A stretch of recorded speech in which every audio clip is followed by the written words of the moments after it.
जो तुम्हारा नकली रूप है वो है दिखाई देने वाला रूप, जो तुम्हें दिख रहा है। आदमी का, औरत का, लड़का, बच्चा, बूढ़ा, जवान, ये सब नकली रूप। नकली रूप की पहचान ये होती है कि नकली चीज़ हमेशा बदली हुई होती है।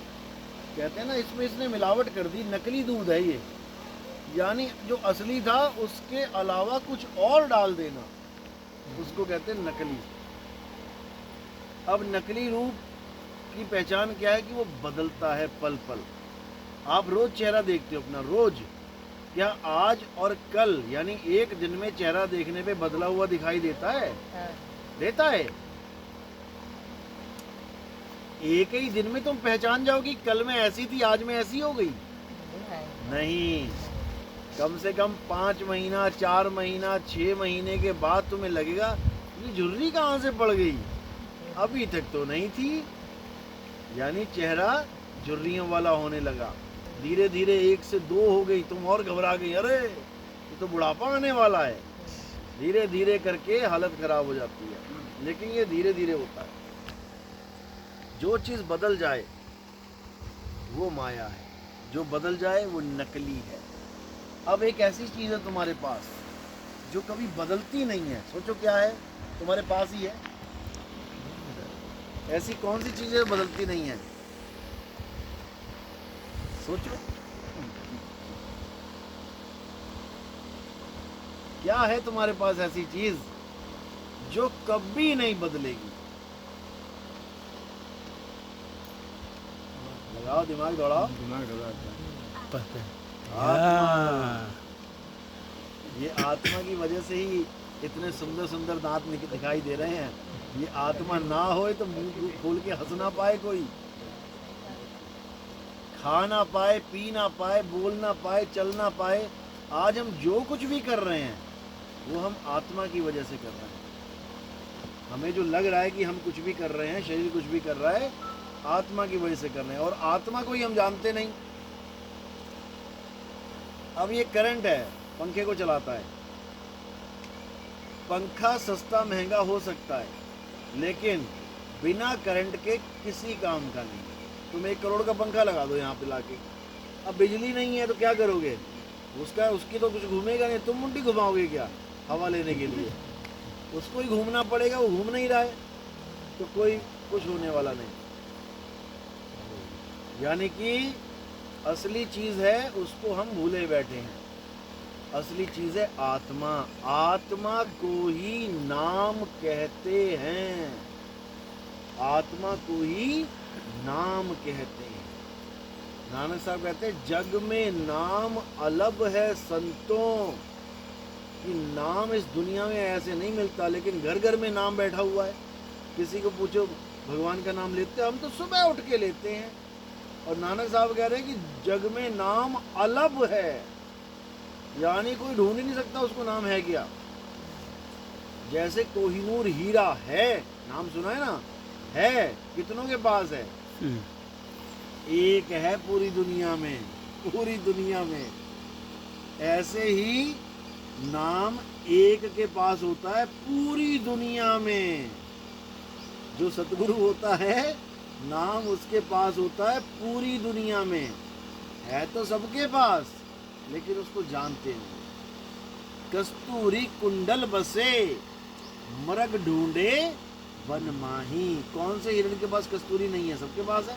सबकी नाभि में एक दिन कस्तूरी बन जाती है अपने आप ही, लेकिन ढूंढ नहीं पाते वो उसको। इसी प्रकार जो नाम है, नाम का क्या मतलब होता है? हमारी आत्मा।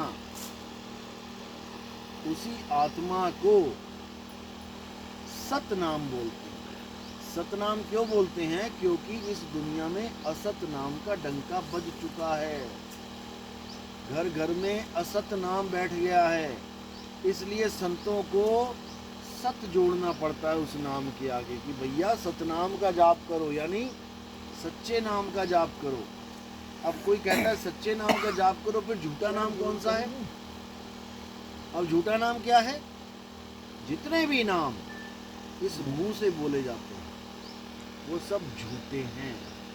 जिसके लिए बोला कृत्रिम नाम कथे तेरे जीवा, नानक साहब की वाणी है, गुरुजन साहब ने कहते कृत्रिम नकली नाम कथे तेरे जिहिबा, कि हे परमात्मा तेरे जितने भी नकली नाम हैं वो इस जुबान से बोले जाते हैं, चाहे वो हिंदू बोले, चाहे मुसलमान बोले, चाहे सिख बोले, चाहे ईसाई बोले, जितने नाम तुमने इस मुंह से बोल दिए वो सारे नकली हैं।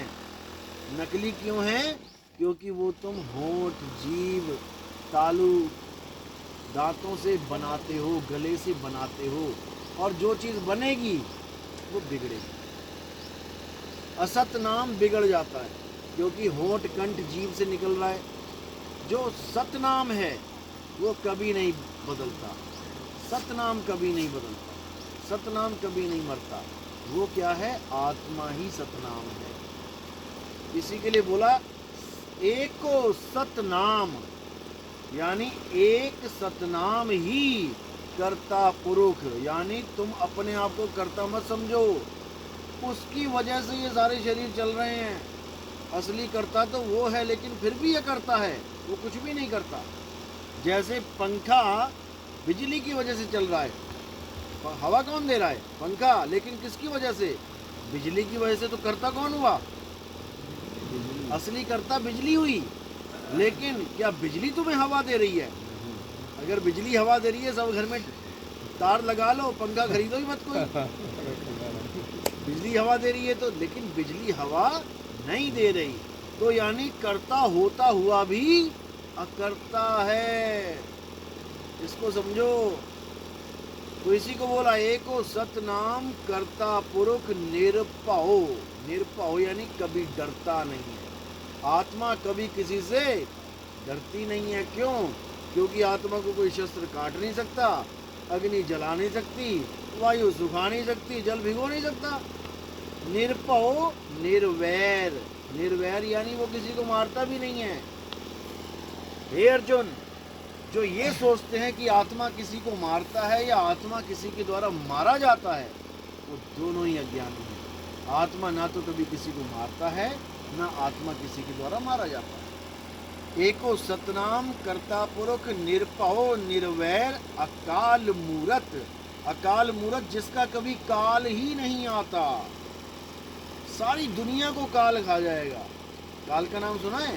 काल, 3 लोक 1 जेल है, पाप पुण्य 2 जाल, सारा जग भोजन बना, खाने वाला काल। काल यानी मृत्यु। सबकी मृत्यु हो जाएगी एक दिन, लेकिन आत्मा की मृत्यु नहीं होती। अकाल मूरत अजूनी।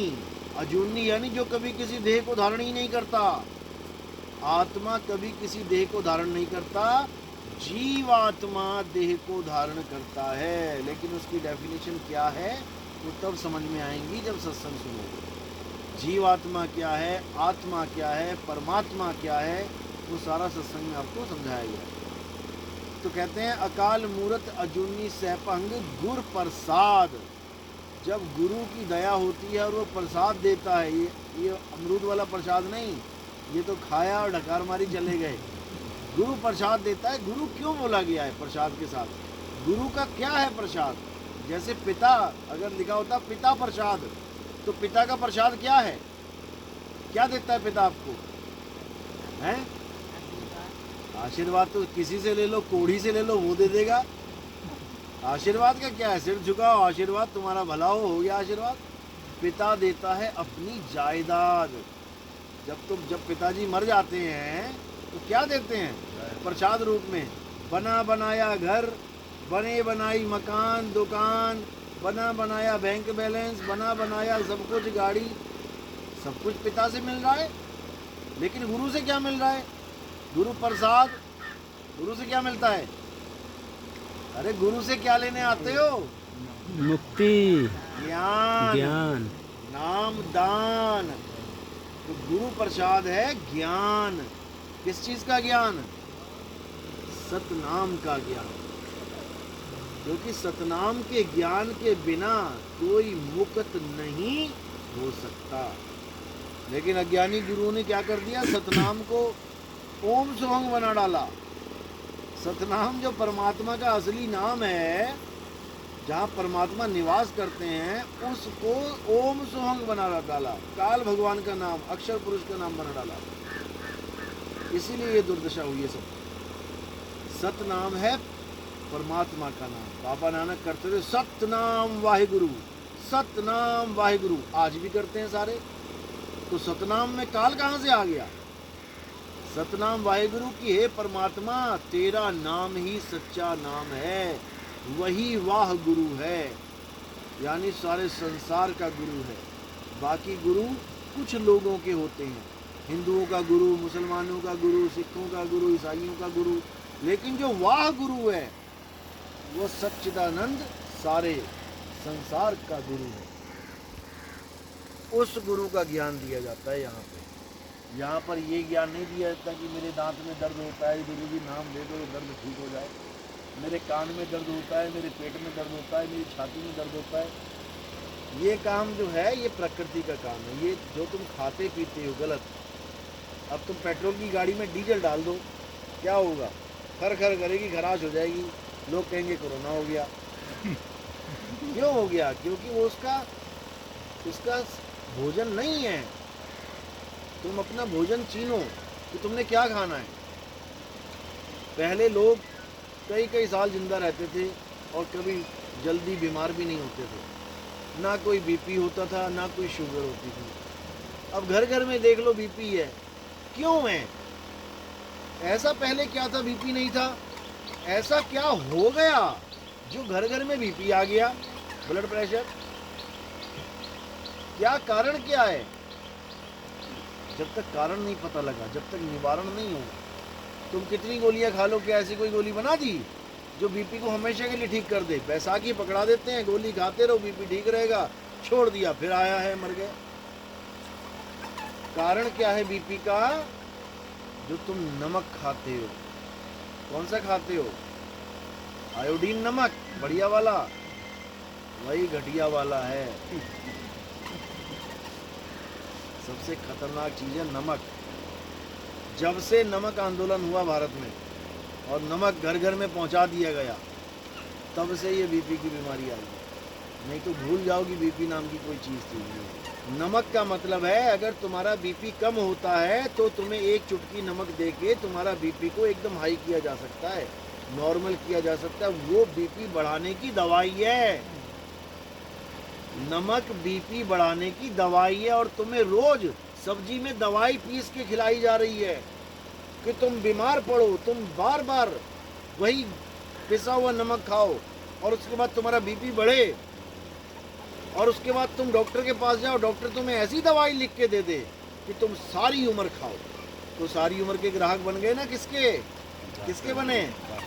डॉक्टर के नहीं, वो तो लिख रहा है, वो तो लिख रहा है। किसके बने? दवाई कंपनी के। जो दवाई बना रही है कंपनी। और कहाँ से आ रही है दवाइयाँ? ये सब अंग्रेजों की देन है। अंग्रेजों ने आज तक यही किया, जिस भी देश को गुलाम किया, जाते जाते उसकी नस्लें ख़त्म करके चले गए। कैसे? क्योंकि हम लोग को भाई गरीब आदमी को क्या पता क्या खा रहा है, क्या पी रहा है, क्या। लेकिन वो बहुत पहले से वैज्ञानिक हैं। हालांकि सबसे पुराने वैज्ञानिक हम हैं, लेकिन हम आयुर्वेदिक हैं, लेकिन वो केमिकल के वैज्ञानिक हैं। उन्होंने ये लगा दिया, पता लग गया कि ये जो नमक है समुद्र में, राम जी चले गए, कृष्ण जी चले गए, सतयुग चला गया, द्वापर चला गया, त्रेता चला गया, कलयुग आ गया, लेकिन आज तक किसी ने इस नमक को खाया नहीं। आज तक इस नमक को किसी ने खाया नहीं। क्या खाते थे फिर हम? नमक की जगह, आयोडीन नमक की जगह क्या खाते थे? हैं? वो देखो, पता है उसे क्या खाते थे? टोरी वाला नमक, सेंधा नमक, सेंधा नमक, वो पत्थर वाला नमक लाते थे ना, फोड़ फोड़ के। उसको खाने से तुम्हारे अंदर 4 गुना ताकत आ जाती थी। पूरा पूरा दिन खेत में लगे रहते थे लोग। और आज नमक खा के हाय मर गया, फिल्टर करते रहे उनमें जो पीस कर जो हो आयोडीन बना के बेकार है। अंग्रेजों के पास एक सबसे खतरनाक चीज़ थी, जिस देश पे वो राज करते थे, और जब वहाँ की जनता पूरा आक्रोश कर देती कि भागो यहाँ से, तो जाते जाते वो ऐसी चीज़ दे जाते थे कि सारी उम्र के लिए तुम हमारे गुलाम बन जाओ। अब ये नमक आपके घर में भी है और होटलों में भी है, हर जगह है। कहाँ बचोगे? अपने घर में तुम बच भी जाओ, ले आओ पत्थर, ले आओ पीस पीस के खाओ, लेकिन बाहर क्या करोगे? घर में जो नमकीन आ रही है, चटपटी, वो क्या, वो भी तो उसी नमक से बन रही है। ऐसा नमक का जाल फैला दिया कि घर घर में बीपी हो जाए। यानी पहले तो तुम्हें बचपन से ही छोटे छोटे बच्चों को नमक खिलाया जा रहा है, यानी छोटे छोटे बच्चों को बीपी बढ़ाने की दवाई खिलाई जा रही है, उसके बाद सारी उम्र बीपी घटाने की दवाई खाता रहता है। अगर नमक खाने से बीपी नहीं होता तो डॉक्टर क्यों कहते हैं कि नमक कम कर दो? बीपी जब बढ़ जाता है डॉक्टर क्या कहता है? नमक कम कर दो। अरे बढ़े पे क्यों बोल रहे हो? बढ़े पे क्यों बोल रहे हो? तुम शुरू से ही बोलो कि बच्चों को नमक दो ही ना। क्यों नहीं बोलते? क्योंकि उनके पेशेंट यही हैं। अगर कंपनी कमा रही है तो डॉक्टर भी कमा रहे हैं। डॉक्टर के पास भी बीपी वाला पेशेंट आ रहा है, उसकी पर्ची 100-100 रुपए में जा रही है, 200-200 रुपए में जा रही है। वो क्यों बोलेगा तुम्हें कि मत खाओ नमक? ये तो कोई वो आदमी बोलेगा जिससे तुम्हारा कोई स्वार्थ सिद्ध ना हो, जो तुम्हारा भला चाहता है, वो तुम्हें भलाई की बात कहेगा। डॉक्टर क्यों बोलेगा? नहीं तो आज तक नहीं बोला किसी ने। क्यों नहीं बोल रहे हैं? क्योंकि भैया तुम्हारी जेब से पैसा उनकी जेब में जा रहा है। लेकिन ये कब रुकेगा?